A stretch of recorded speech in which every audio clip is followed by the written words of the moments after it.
Bonjour, bonsoir, shalom, peuple de Dieu, que le Seigneur vous bénisse abondamment. De la part du pasteur Salomon Kaninga Loussel de l'émission L'œil de l'Église, vous me suivez en direct à partir de l'Afrique du Sud, comme j'ai l'habitude de vous envoyer mes audios, bien le courrier électronique audio des enseignements. Nous sommes dans la suite de nos enseignements. Je pense bien qu'il y en a plusieurs d'entre vous qui ont déjà reçu plusieurs séances. Et toutefois, aujourd'hui, nous allons continuer. On avait eu un peu de break compte tenu de certaines circonstances qui nous est arrivées. Mais Dieu a fait par la grâce que je me suis fait une violence pour commencer avec un faible débit. Voilà, merci pour être encore nombreux, chers serviteurs de Dieu. Nous continuons avec nos enseignements sur le royaume de Dieu vers vous. Aujourd'hui, je veux parler sur la 30e séance. La 30e séance, c'est une nouvelle séance. Depuis un moment donné, il y avait coupure. Alors, nous continuons avec la 30e séance qui consiste sur les alliances dans les royaumes. La 30e séance, nous allons en parler. Il y a plusieurs points que nous devons en parler là-dessus.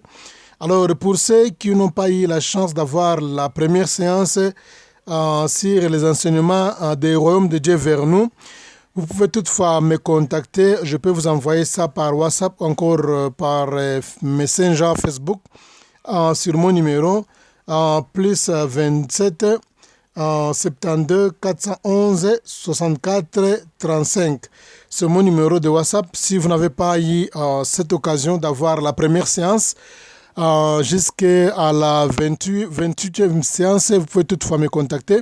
Je peux toutefois vous envoyer ça. Donc ça, c'est la 30e séance. Toutes les séances, j'en ai avec moi dans le téléphone. Il y a une séance qui vous manque, faites-moi signe, je vais vous envoyer.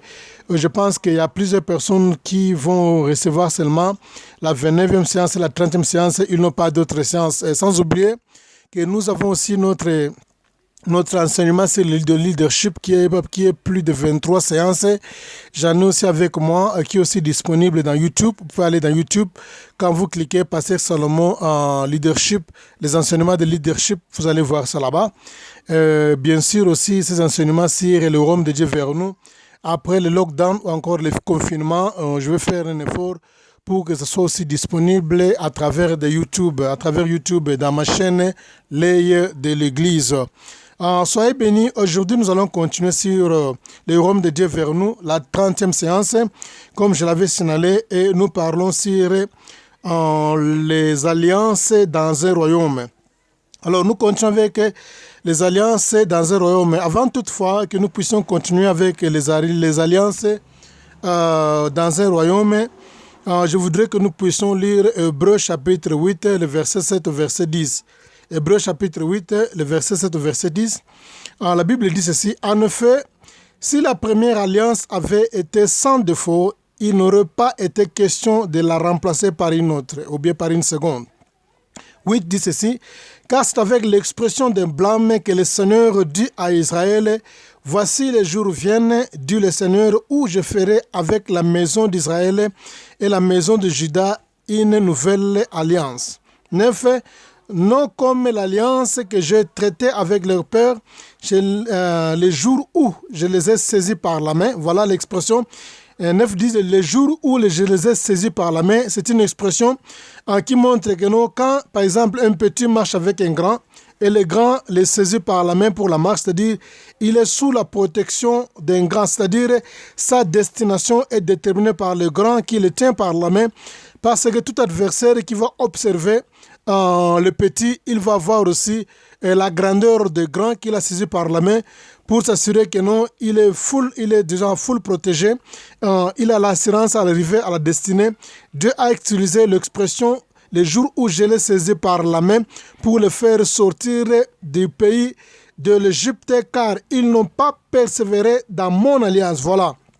Dieu dit, ils n'ont pas persévéré dans mon alliance. Nous parlons sur les alliances dans le royaume, n'oubliez pas, comme vous avez suivi la séance 29. Alors, moi aussi, je ne me suis pas soucié 2, dit le Seigneur. C'est-à-dire quoi? Comme les enfants d'Israël n'ont pas persévéré dans l'alliance, Dieu a dit il ne s'est pas aussi soucié d'eux, dit le Seigneur. Et je vous ai parlé la fois dernière, rappelez-vous que garantie dans une alliance est déterminée par la loi et les régulations. Dans chaque alliance, le succès est déterminé par les lois. Quand vous respectez la loi dans une alliance, c'est-à-dire vous déterminez aussi votre réussite, vous déterminez aussi votre victoire et vous déterminez aussi le succès de votre parcours jusqu'à la destinée. C'est-à-dire cela est garanti en gardant la loi ou vous persévérez dans la loi. Persévérer dans la loi, c'est-à-dire garder la loi qui est liée à l'alliance. C'est pourquoi Dieu a dit qu'il ne s'est pas soucié d'eux parce qu'ils n'ont pas gardé l'alliance. Si vous voulez demeurer dans une alliance, vous devez garder l'alliance, les lois de l'alliance. Comme j'ai dit dans le verset 29 que Dieu avait garanti que les enfants d'Israël avaient la protection quand il avait proposé la loi par le truchement de Moïse. Dès que vous respectez la loi, vous avez la garantie et vous avez la détermination d'arriver à la destinée puisqu'il va vous saisir par la main. Alors, dans le verset 10, la Bible dit ceci, nous sommes toujours dans l'Hébreu chapitre 8, verset 10 dit ceci, « Mais voici l'alliance que je ferai avec la maison d'Israël. Après ce jour-là, dit le Seigneur, je mettrai mes lois dans leur esprit et je les écrirai dans leur cœur et je serai leur Dieu et ils seront mon peuple. » Voilà, ici c'est encore quelque chose qui est tellement important. La Bible dit que la loi, la nouvelle alliance, Dieu est en train de décrire comment sera la nouvelle alliance qu'il fera ensemble avec les enfants d'Israël. Il dit que non, en ce jour-là, dit le Seigneur, je mettrai mes lois dans leur esprit. La Bible dit que l'alliance consiste à prendre la loi de Dieu et mettre ça dans leur esprit. Et deuxièmement, Dieu va prendre la même loi encore, il va écrire ça dans leur cœur. Pourquoi Dieu va prendre la loi? Il va écrire, il va d'abord mettre dans leur esprit, et deuxièmement, il va écrire ça, ou il va répéter ça, comme on dit dans l'informatique, on va faire le copier-coller. Dieu va copier ça dans leur esprit, et il va aussi faire copier-coller dans leur cœur.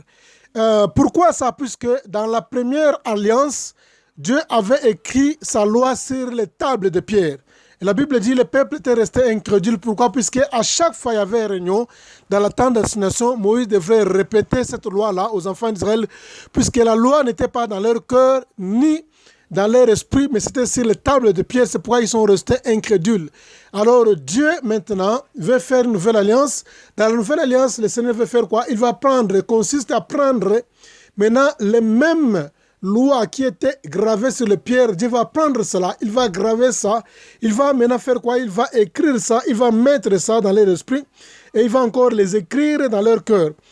Vous savez, ici, l'homme est composé de 3 parties. Nous avons le corps, l'âme et l'esprit. Alors, ici, la Bible donne les détails possibles. Dieu dit que non, il ne va pas mettre dans le corps, mais Dieu va mettre seulement dans l'esprit et dans le cœur. Le cœur est aussi la partie d'une âme. Le cœur, c'est la partie d'une âme. Nous savons que l'âme d'une personne est composée de 3 parties. Nous avons l'émotion, les décisions et nous avons aussi le cœur. Donc nous avons l'émotion, nous avons les décisions et nous avons le cœur. Quand Dieu dit que non, il va écrire les lois dans leur cœur, ça signifie qu'il va écrire ça dans leur âme. Alors si par exemple l'âme a la copie de la loi de l'Éternel, l'esprit aussi a la copie de la loi de l'Éternel, c'est-à-dire l'âme et l'esprit d'une personne vont marcher ensemble pour conquérir les désirs de la chair. Si par exemple l'âme et l'esprit, le cœur qui représente l'âme, si par exemple ces 2 éléments ont la même parole, ont les mêmes lois, qu'ils gardent les mêmes lois, alors la chair ne peut jamais faire face à l'âme ou encore à l'esprit puisqu'ils ont la parole de l'Éternel en eux. Alors la Bible est claire ici puisque la parole dans l'ancienne alliance était gravée sur les tables de pierre.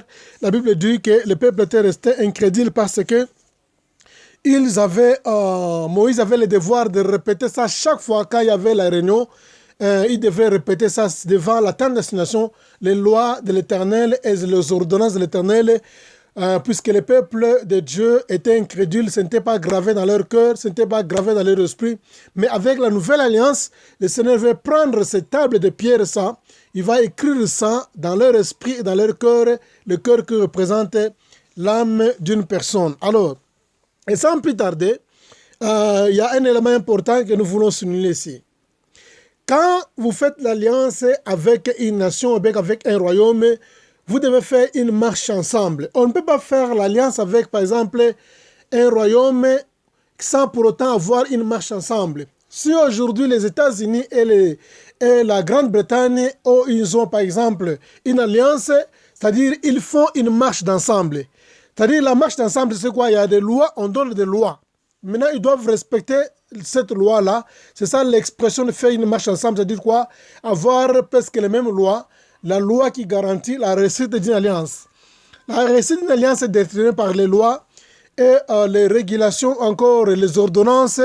Alors quand vous observez ça, c'est-à-dire vous faites une marche ensemble, vous avez la garantie d'arriver à la destination. Alors, la Bible dit ceci.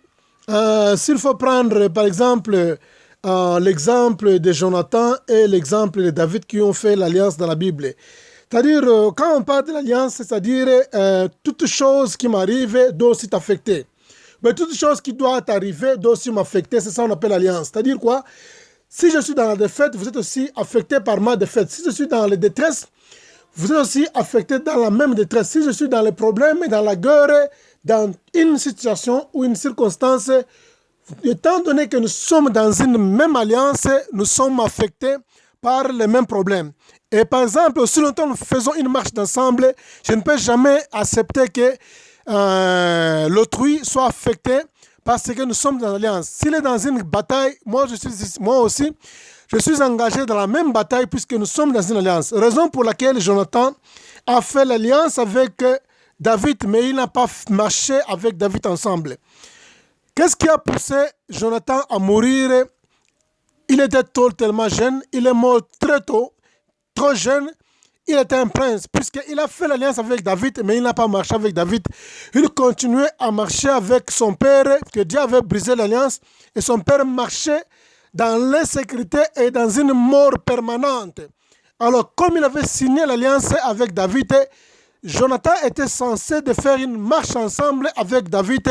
Il devrait maintenant se débarrasser de son père, puisque son père n'avait pris l'alliance avec Dieu. Il marchait dans l'insécurité et dans une mort permanente. Alors, comme Jonathan ne voulait pas faire la marche ensemble avec David, c'est pourquoi il s'est retrouvé dans la mort.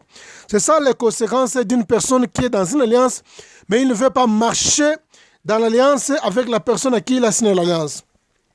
Alors, vous allez voir aussi dans la Bible, nous allons parler sur un point important aussi dans la Bible, et parmi les gens qui ont brisé l'alliance de Dieu, entre autres, nous allons parler sur Adam. Adam était la première personne qui a brisé l'alliance avec Dieu. Pas le diable, puisque le diable n'a jamais eu l'alliance avec Dieu. Dieu a eu l'alliance avec l'homme, puisque l'homme est son image. Adam avait eu limité à l'image de Dieu, l'a créé à son image. Il était la première personne qui avait brisé l'alliance avec l'Éternel Dieu. Quand il a brisé l'alliance avec Dieu, ça signifie quoi? Il n'a pas marché ensemble avec l'Éternel Dieu. Il n'a pas marché avec l'Éternel Dieu. Vous allez voir dans la Bible, dans Genèse, quand vous lisez, Dieu est en train de dire à Abraham que non, marche dans ma présence parce que je vais faire quoi? Je vais assurer ta protection. Alors, nous sommes en train de parler sur Abraham, plutôt sur Adam, de quelle manière il n'a pas observé les ordonnances de Dieu, il a brisé l'alliance avec Dieu. Alors, quand Dieu a fait l'alliance avec Adam, Dieu a pris la loi, sa loi, il a placé ça dans Adam. Comme je dis que l'alliance est déterminée par la loi, et la réussite dans une alliance, c'est l'observation de la loi, la marche avec Dieu. Si par exemple, vous brisez l'ordonnance, vous brisez la loi de l'Éternel Dieu, vous vous trouvez maintenant dans l'insécurité et vous ne pouvez pas continuer à faire la bonne marche avec Dieu et vous vous retrouvez dans un état où vous marchez dans l'insécurité ou dans une mort permanente qui peut vous surprendre à n'importe quel moment. Quand vous faites une alliance avec Dieu, la première chose c'est quoi? Dieu prend son esprit, il met dans l'homme. Dieu a pris son esprit et Dieu a mis son esprit dans Adam. Quand Dieu avait créé Adam, Dieu a pris son esprit, il a mis dans Adam. Alors quand Dieu a mis son esprit dans Adam, l'esprit de Dieu avait trois expressions. La première expression, c'est-à-dire quoi? L'esprit de Dieu dans la vie d'Adam déterminait d'abord quoi? L'alliance. Et le deuxième aspect, ou la deuxième expression, l'esprit de Dieu dans la vie d'Adam déterminait la communion avec Dieu. Et la troisième expression, l'esprit de Dieu dans Adam déterminait quoi? La relation d'Adam avec Dieu. Maintenant, quand il a péché, maintenant l'esprit de Dieu devrait lui quitter. C'est comme ça, quand vous brisez l'alliance, maintenant, vous devez subir les conséquences. L'Esprit de Dieu lui a quitté. Quand l'Esprit de Dieu lui a quitté, l'Esprit de Dieu, lui, pas seulement l'Esprit de Dieu lui a quitté, maintenant, il a aussi affecté son alliance avec Dieu. Il a affecté sa communion avec Dieu. Il a affecté sa relation avec Dieu. Comme un petit exemple, je vais vous donner un exemple dans l'informatique. Si par exemple, vous installez un logiciel dans votre ordinateur, quand vous installez le logiciel dans votre ordinateur, le premier élément, c'est quoi? Le logiciel, avant d'être installé, il observe d'abord les capacités de RAM et de disques durs dans votre ordinateur. Il observe d'abord si l'ordinateur remarque, si par exemple, le logiciel remarque que non, votre ordinateur a la capacité d'être installé, il a la capacité de les recevoir, d'être installé à l'intérieur à travers le RAM et le disque dur. Maintenant, il va permettre le logiciel d'entrer là-bas. Quand le logiciel va remarquer que non, il y a assez de capacités dans le disque dur et il y a aussi de la capacité à l'intérieur de RAM, il va être installé. Il envoie d'abord son bouclier. Quand il envoie son bouclier, le bouclier va déterminer